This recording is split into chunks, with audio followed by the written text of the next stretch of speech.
Yung mga Pops and Mars, alam ko, minsan natatakot tayong sumubok ng mga bagong bagay, lalo na kung nakakulong tayo sa trabahong pwede na.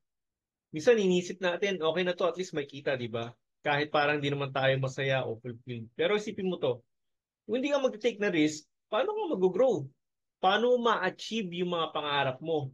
Yung takot na mawalan ng trabaho, normal yan. Pero kung hindi mo susubukan, mas ka lang sa sitwasyon mo ngayon. Malay mo, mas malaki pala ang potential mo sa online freelancing. Plus, flexible ang oras, tapos mas masaya ka sa ginagawa mo. Hindi mo naman kailangan biglayin eh. Pwede mo naman pagsabayin ng trabaho mo, habang nag-aaral ka, tsaka nag-explore ng mga skills na pwede mong i-offer. Maglaan ka lang ng oras para sa sarili mo, invest mo sa skill development, tapos dahan-dahanin mong buuin yung pangarap mong freelance career. Huwag mong hayaang pigilan ka ng takot. Isipin mo, ilang taon na lang, 40s, 50s, or even 60s ka na.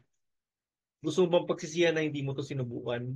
Tandaan mo, hindi pa huli ang lahat para mag-improve at maabot mga pangarap mo. Kaya, yan, simulan na natin ngayon pa lang. Kita-kits!